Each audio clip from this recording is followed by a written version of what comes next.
ನಮಸ್ತೆ ಎಲ್ರಿಗೂ, ಹೇಗಿದ್ದೀರಿ ಎಲ್ಲರೂ? ನಾನು ನಿಮ್ಮ Vijayalakshmi. Welcome back to my YouTube channel food for good. ನಾನಿವತ್ತು ಮಶ್ರೂಮ್ ಗ್ರೇವಿನ ಮಾಡ್ತಾಯಿದ್ದೀನಿ.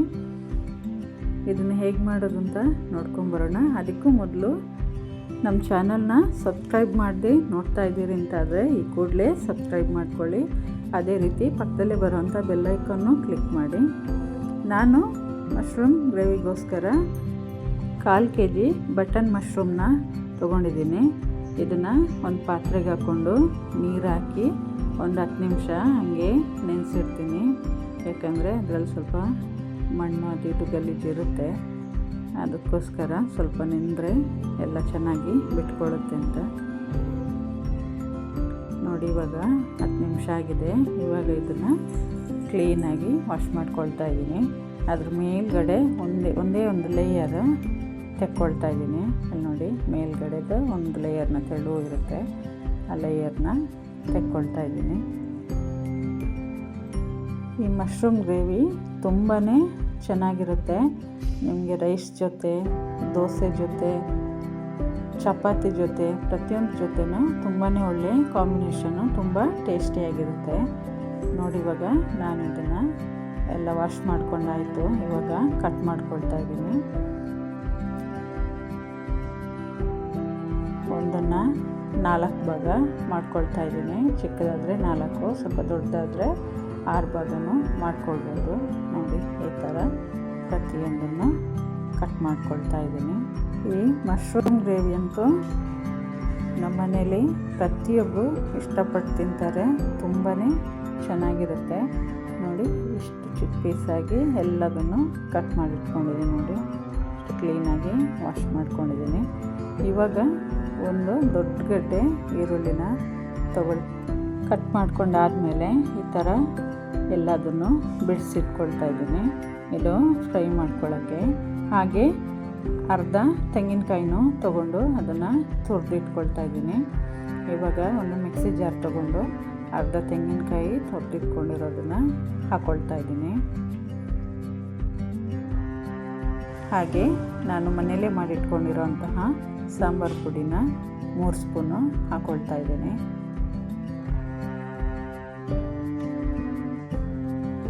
ಹಾಗೆ ಅರ್ಧ ಸ್ಪೂನ್ನಷ್ಟು ಗರಂ ಮಸಾಲೆನ ಹಾಕ್ಕೊಳ್ತಾ ಇದ್ದೀನಿ. ಇದನ್ನು ನಾನು ಮನೆಯಲ್ಲೇ ಮಾಡಿಟ್ಕೊಂಡಿರೋವಂಥದ್ದು.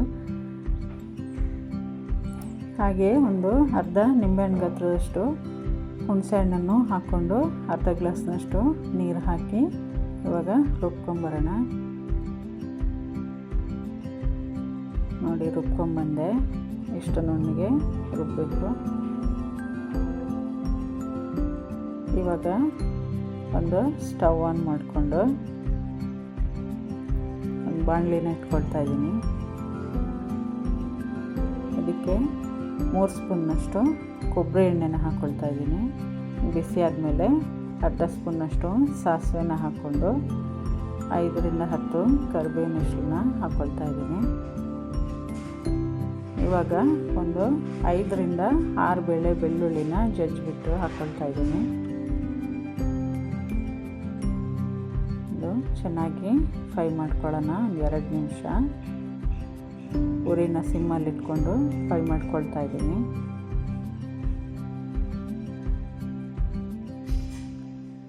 ಇವಾಗ ನಾವು ಕಟ್ ಮಾಡಿ ಇಟ್ಕೊಂಡಿರೋಂತಹ ಈರುಳ್ಳಿನ ಹಾಕ್ಕೊಂಡು ಫ್ರೈ ಮಾಡ್ಕೊಳ್ತಾ ಇದ್ದೀನಿ. ಇದನ್ನು 3 ನಿಮಿಷ ಚೆನ್ನಾಗಿ ಫ್ರೈ ಮಾಡ್ಕೊಳ್ಬೇಕು. ಇದು ಬೇಗ ಫ್ರೈ ಆಗಲಿ ಅಂತ ಒಂದು ಸ್ವಲ್ಪ ಉಪ್ಪು ಹಾಕ್ಕೊಳ್ಳೋಣ.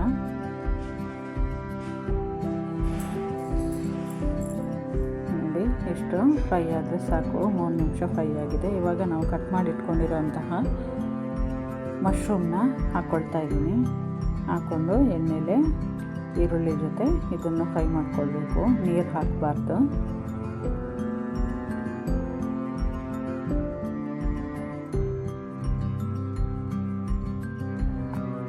ಒಂದು 3 ರಿಂದ 4 ನಿಮಿಷ ಇದನ್ನು ಫ್ರೈ ಮಾಡ್ಕೊಳ್ಬೇಕು. ನೋಡಿ, ಫ್ರೈ ಆಗ್ತಾ ನೀರು ಬಿಟ್ಕೊಂಡಿದೆ. 4 ನಿಮಿಷ ಆಗಿದೆ. ಇವಾಗ ನಾವು ರುಬ್ಬಿಟ್ಕೊಂಡಿರೋಂಥ ಮಸಾಲೆನೂ ಹಾಕ್ಕೊಂಡು ಫ್ರೈ ಮಾಡ್ಕೊಳ್ಳೋಣ.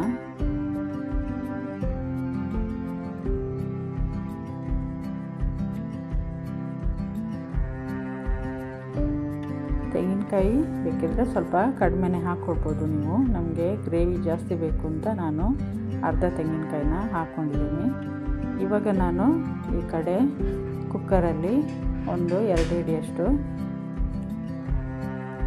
ತೊಗರಿಬೇಳೆನ ಚೆನ್ನಾಗಿ ಬೇಯಿಸಿಟ್ಕೊಂಡಿದ್ದೆ, ಅದನ್ನು ಇದಕ್ಕೆ ಹಾಕ್ಕೊಳ್ತಾ ಇದ್ದೀನಿ. ಹಾಕ್ಕೊಂಡು ಎಲ್ಲ ಚೆನ್ನಾಗಿ ಮಿಕ್ಸ್ ಮಾಡ್ತಾಯಿದ್ದೀನಿ. ತೊಗರಿಬೇಳೆ ಹಾಕೋದ್ರಿಂದ ಒಳ್ಳೆ ಟೇಸ್ಟ್ ಕೊಡುತ್ತೆ ಮಶ್ರೂಮ್ ಗ್ರೇವಿಗೆ. ಇದಕ್ಕೇ 1-1.5 ಸ್ಪೂನ್ನಷ್ಟು ಉಪ್ಪು ಹಾಕ್ಕೊಳ್ತಾ ಇದ್ದೀನಿ. ಉಪ್ಪು ನೋಡಿಕೊಂಡು ಹಾಕ್ಕೊಳ್ಬೇಕು, ನಮ್ಗೆ ಎಷ್ಟು ಬೇಕಷ್ಟು. ನೋಡಿ, ಈ ಹದಕ್ಕೆ ಸಾಂಬಾರನ್ನ ಮಾಡಿಟ್ಕೊಂಡಿದ್ದೀನಿ. ಇದು ಕುದೀತಾ ಗಟ್ಟಿಯಾಗುತ್ತೆ. 5 ನಿಮಿಷ ಕುದಿಸೋಣ. ನೋಡಿ, 5 ನಿಮಿಷ ಕುದ್ದಿದೆ. ಇವಾಗ ಒಂದ್ಸರಿ ಚೆನ್ನಾಗಿ ಮಿಕ್ಸ್ ಮಾಡೋಣ.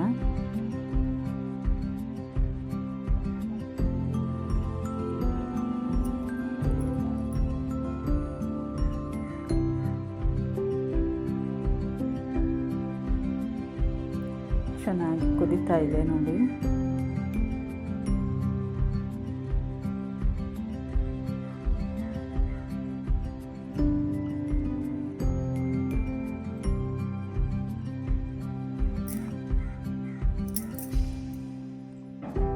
ಇಷ್ಟು ಕುದ್ರೆ ಸಾಕು. ಇವಾಗ ಇದಕ್ಕೆ ಕೊತ್ತಂಬರಿ ಸೊಪ್ಪನ್ನು ಹಾಕ್ಕೊಳ್ತಾ ಇದ್ದೀನಿ.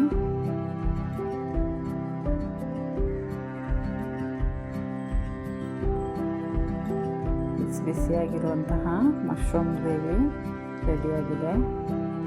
ನಾನಿದನ್ನು ರೈಸ್ಗೆ ಅಂತ ಮಾಡ್ಕೊಂಡಿದ್ದೀನಿ, ಹಾಗಾಗಿ ಇಷ್ಟು ಅದಕ್ಕೆ ಮಾಡ್ಕೊಂಡಿದ್ದೀನಿ. ಈಗ ಸ್ಟವ್ ಆಫ್ ಮಾಡ್ಕೊಳ್ತಾ ಇದ್ದೀನಿ. ಮಶ್ರೂಮ್ ಗ್ರೇವಿ ರೆಡಿಯಾಗಿದೆ ನೋಡಿ, ಎಷ್ಟು ಚೆನ್ನಾಗಿದೆ. ನೀವು ಇದನ್ನು ಖಂಡಿತ ಮನೆಯಲ್ಲಿ ಟ್ರೈ ಮಾಡಿ ನೋಡಿ, ಹೇಗೆ ಬಂದಿದೆ ಅಂತ ಕಮೆಂಟ್ ಮಾಡಿ. ಹಾಗೆ ಈ ರೆಸಿಪಿ ನಿಮ್ಗೆ ಇಷ್ಟ ಆಗಿದ್ದರೆ ಒಂದು ಲೈಕ್ ಮಾಡಿ, ಹಾಗೂ ನಿಮ್ಮ ಫ್ಯಾಮಿಲಿ ಫ್ರೆಂಡ್ಸ್ಗೂ ಶೇರ್ ಮಾಡಿ. ನಮ್ಮ ಚಾನಲ್ನ ಇನ್ನೂ ನೀವು ಸಬ್ಸ್ಕ್ರೈಬ್ ಮಾಡಿಲ್ಲ ಅಂದರೆ ತಪ್ಪದೆ ಸಬ್ಸ್ಕ್ರೈಬ್ ಮಾಡಿ. ಪಕ್ಕದಲ್ಲೇ ಬರೋವಂಥ ಬೆಲ್ಲೈಕನ್ನ ಕ್ಲಿಕ್ ಮಾಡಿ. ಇದರಿಂದ ನಾನು ಹಾಕೋ ಪ್ರತಿಯೊಂದು ವಿಡಿಯೋಗಳ ನೋಟಿಫಿಕೇಷನ್ ನಿಮಗೆ ಬರುತ್ತೆ.